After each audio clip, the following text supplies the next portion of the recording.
An era had ended on Mount Nebo. The voice that once made Pharaoh tremble, the hand that had raised the mighty staff to part the Red Sea, now rested. 40 years of miracles, the clouds and pillars of fire, the manna falling from heaven, all seemed to have concluded with the final breath of Moses. At the foot of the mountain, a nation held its breath in bewilderment. Their guide, their only tangible link to God, was gone. A silence enveloped them, a silence heavy with unspoken questions. And in that silence, all eyes turned to one man, Joshua. The shoes he had to fill seemed impossibly large. The shadow of Moses was too great. Behind him were hundreds of thousands of people depending on him, and before him, looming on the other side of the river, were the impenetrable walls of Jericho. Human logic screamed that this was a suicide mission. How could an assistant replace a great prophet? How could a nomadic army bring down a military fortress? The story we often tell is about Joshua's courage, about his faith in stepping up to take responsibility. We see this as his test, his moment to prove himself worthy. But what if I told you that is not the core truth? What if the real story is not about Joshua stepping up, but about another who stepped down? The issue was not who would succeed Moses on earth. The real question, the one that changes everything, is who was truly in supreme command on the battlefield?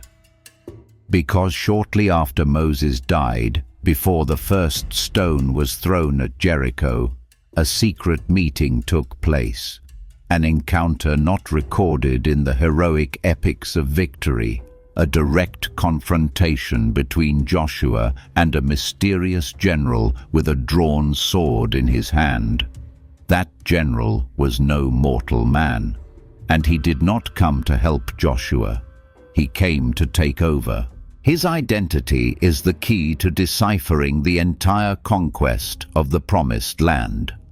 Even if you have spent a lifetime studying the Bible, there are precious gems hidden in plain sight, awaiting a more patient gaze. One of those gems lies in the 5th chapter of the book of Joshua, not in the 1st chapter with its powerful promise, nor in the 6th with the resounding trumpets of victory. It is tucked between momentous events, the circumcision of a new generation and the cessation of manna. Between purification and transition, in a seemingly insignificant moment of stillness, lies a dialogue just 3 sentences long. 3 sentences. But within them lies a seismic truth. A truth that has been overlooked by countless readers, but once recognized, it acts like a key, unlocking a completely new dimension to the entire story of the conquest of the Promised Land. This detail not only answers the question of whom Joshua met, but it also answers a much larger question: who was truly fighting for Israel? This is not a video retelling history. This is a theological investigation. We will not just read the words, we will listen to the echoes behind them. We will decipher a mystery hidden for millennia to answer the question, who really was that commander of the army? And why is his identity the most important thing you need to know before reading any further story of Israel's battles? To truly understand the moment that is about to unfold, we must first feel the unimaginable weight pressing down on Joshua's shoulders. Try to put yourself in his place, just for a minute. Your great teacher, the only man on earth who ever spoke to God face to face, who has been your guide, your voice, the tangible presence of divine power for your entire life, is now gone. The silence Moses left behind was not just the absence of a leader, it was the silence of heaven itself. Now, hundreds of thousands of pairs of eyes, the eyes of a new generation that has only known the wilderness, are fixed on you. They are not just looking at you, they are counting on you, placing their entire destiny in your hands. And when you look ahead, what you see is not an open field. What you see is the Jordan River, raging in its flood season, an impassable natural barrier.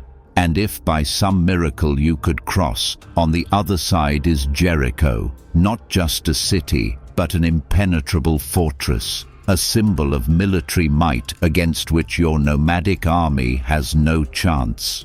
The burden of an ancient promise, the pressure of a waiting nation, and the fear of an unbeatable enemy all converge on one man who until now was merely an assistant. This weight is enough to crush anyone. And then, in that solitude, with the weight of an entire nation heavy on his mind, Joshua did what a commander must do. He went near alone, perhaps to scout, to look for a weakness in the fortified walls, or perhaps simply to find a quiet place to pray in desperation. The Bible records in Joshua chapter 5, verse 13. When Joshua was by Jericho, he lifted up his eyes and looked, and behold, a man was standing opposite him with his drawn sword in his hand. Stop and picture that moment. Not a sound, not a word of warning. In the open space, a stranger appears out of nowhere. He does not call his name, he just stands there, opposite him, a challenging presence. And the most terrifying detail, his sword is already drawn from its sheath. This is not a chance encounter. This is a confrontation. Any soldier would understand the meaning of a drawn sword. It is a sign of war, a declaration that violence is imminent. Joshua's reflexes kick in immediately. He approaches and asks the only question a commander could ask in this situation. Are you for us or for our adversaries? A direct, practical question, dividing the world into two sides. But he was about to realize that the man standing before him did not belong to any side in his world. The man replied, "No. But as commander of the army of the Lord, I have now come." Let this answer reverberate in your mind, because it is not just a reply. It is an event that shatters an entire world view. Joshua had asked an earthly question, a question based on his own military map, a map with only two sides, us and the enemy. He was expecting a simple answer to place this stranger in the correct position on that map. But the answer he received tore that map to shreds. The word "no" resounded not to reject one side, but to reject the entire question. It declared that this war did not operate on the binary logic of men. This commander did not come to choose a side. He came to declare that he himself was the side. The statement, "As commander I have now come," struck Joshua's perception like a thunderbolt. In an instant, he realized he was not the supreme commander of this campaign. He, the one carrying the weight of a nation, was in fact just a subordinate officer. A third power, a supreme power he had not accounted for, had just manifested and taken control of the entire battlefield. This general did not come to join Joshua's army. He came for Joshua's army to submit to him. The battle for the promised land was no longer Israel's with God's help. From this moment on, it became God's battle, in which Israel had the privilege to participate. So, the biggest question, the most crucial question now is, who exactly is this commander? Who is he that can come and claim supreme command over even the successor of Moses? Some commentators suggest this could be the Archangel Michael, known as a general of the heavenly armies. Others believe it was simply a high-ranking angel, a special messenger sent by God with an important message. These theories sound plausible, but if we stop there, we miss the most critical clue, a clue that lies not in the commander's words, but in Joshua's immediate reaction. His response to this presence completely eliminates the possibility of this being just an ordinary angel. It leads us to a much deeper, more astonishing possibility, a theological concept known as a Christophany, a pre-incarnate appearance of Christ himself in the Old Testament. Was Joshua not just standing before a heavenly messenger? Was he standing before the very image of Jesus the Messiah, thousands of years before his birth in Bethlehem, come to personally command the first battle for his people's promised land? The first, and perhaps most convincing piece of evidence lies in a simple yet absolutely meaningful act by Joshua. The Bible records that immediately after hearing the answer, Joshua fell on his face to the earth and worshipped. Throughout the entire Bible, from Genesis to Revelation, there is an unbreakable theological rule. Holy angels never accept worship from human beings. Worship is reserved for God alone. We see this most clearly in the book of Revelation. When the Apostle John, overwhelmed by the glory of the angel, fell down to worship, the angel immediately stopped him. The angel's words rang out like a command. "See that you do not do that. I am your fellow servant. Worship God." That action is repeated twice, emphasizing its importance. But here, in the encounter with Joshua, what happened? The commander with the drawn sword did not stop him. He did not say, "Do not do that." He remained silent and accepted the worship. That silence is the answer. By accepting an act of worship that no angel would dare to receive, this commander was non-verbally declaring that he was worthy of that worship. He was not a messenger of God. He was God.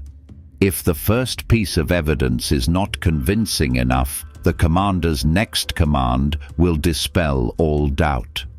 After Joshua worshipped, the commander said, "Take off your sandals from your feet, for the place where you are standing is holy."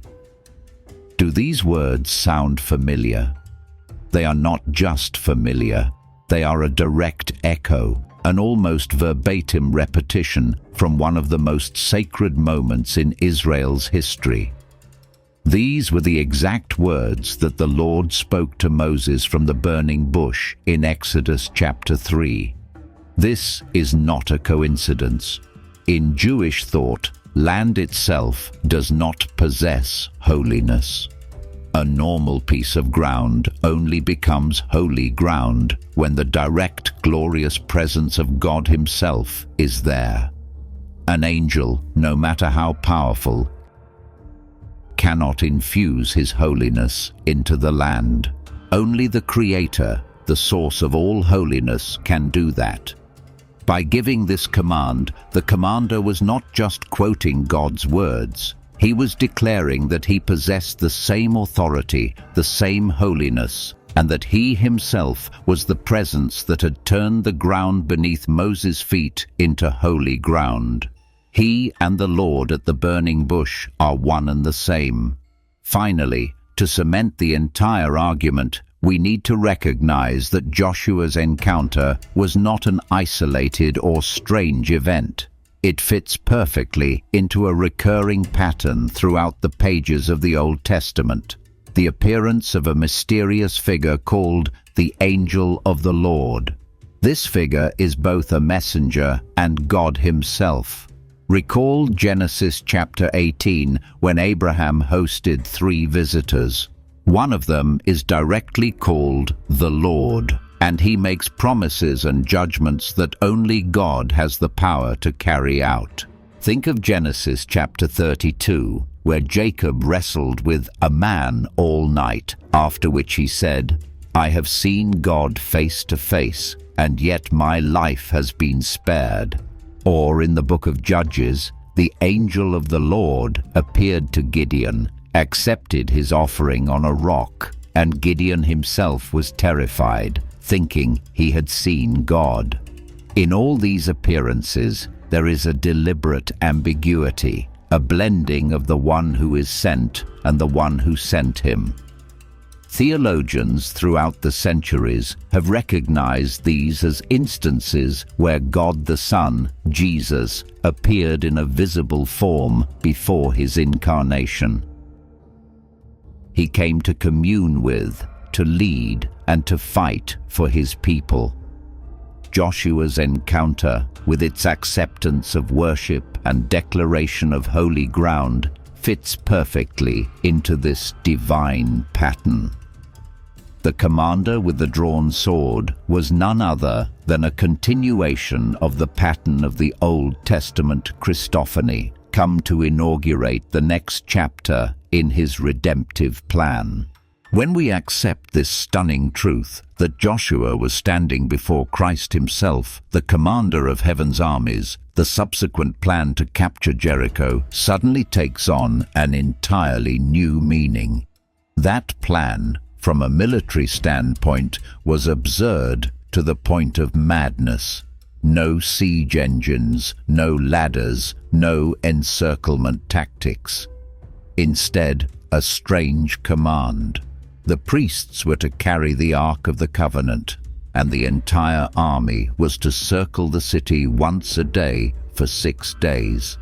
On the 7th day, they were to circle it 7 times, then blow the trumpets and shout together with a great shout. Why such a strategy? Because the commander of the army did not need human strategy. He was teaching Joshua and all of Israel an eternal lesson, the most important lesson before they set foot in the promised land. This battle is not yours. Victory does not come from the strength of swords, not from the wisdom of tactics, but from absolute obedience to my command, no matter how absurd that command may seem. He was deliberately removing every human element from the equation of victory. The walls of Jericho did not fall because of the sound frequency of the shouting. They fell because of the power of the one who commanded them to shout. Victory was not the result of action, but the result of obedience. The commander of the army gave them a plan not to defeat the enemy, but to prove that he alone is the one who brings victory. Now, let us return to that powerful word, no. That single word is perhaps the most potent and necessary revelation in the entire story. Why? Because it directly attacks the deepest tendency of our human nature, the desire to pull God onto our side. In every struggle, every hardship, our secret prayer is often, "Lord, please be on my side. Please bless my plan. Please help me defeat my enemy." We draw a line in the sand and ask God to step over to our side of it. But the commander's answer completely erased that line. The word no resounded to declare an ultimate truth. God does not take sides. He is the standard. He does not join our battles. He invites us to join his. This encounter forever changed the fundamental question of faith. The question is never, "Lord, are you on my side?" but rather, "Lord, am I on your side? Does my plan align with your will? Do my actions honor your holiness?" Joshua came seeking an ally, a supporter for his mission, but instead he found a king, a supreme commander who demanded absolute surrender. He came looking for a strategy, but he was given a presence. And for the commander of heaven's armies, his presence is the only strategy needed. Thus, the picture is now complete. The death of Moses did not create a power vacuum as we often think. On the contrary, it created the space for a greater revelation. It allowed the veil to be pulled back so that Joshua and all of us could see the one who was truly in command all along. Joshua thought he was succeeding Moses, but the truth is, he was simply continuing to serve under the same eternal commander whom Moses had served. That commander, the king who accepted worship, the one who declared the ground holy, is Jesus the Messiah, who has been with his people from the beginning. He was not a replacement for Moses. He was the one who sent Moses. And now, he came to personally inaugurate the next chapter. Hebrews chapter 13 verse 8 confirms it perfectly. Jesus Christ is the same yesterday and today and forever.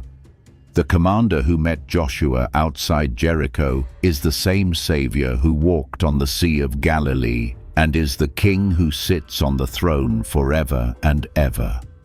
This story transcends a thousands-year-old history lesson. It strikes at the heart of each of our lives of faith right in this moment. What wall of Jericho are you facing in your life? Perhaps it is an illness, a financial collapse, a broken relationship, or a psychological burden you feel you cannot overcome. Perhaps, like Joshua, you are circling it alone, trying to find a plan, a strategy, and secretly praying that God will take your side in this battle. And perhaps, in the stillness, you will hear a stunning echo. No, but as commander, I have now come. The invitation is not for God to bless your efforts. The invitation is for you to completely surrender your battle to Him. Before the walls on the outside can fall, the walls of self-reliance, of pride, and of fear within us must fall first. Do as Joshua did. Take off the shoes of control, stand on the holy ground of surrender, and worship the true commander. For victory is never found in our strength, but it is found in His presence. Amen.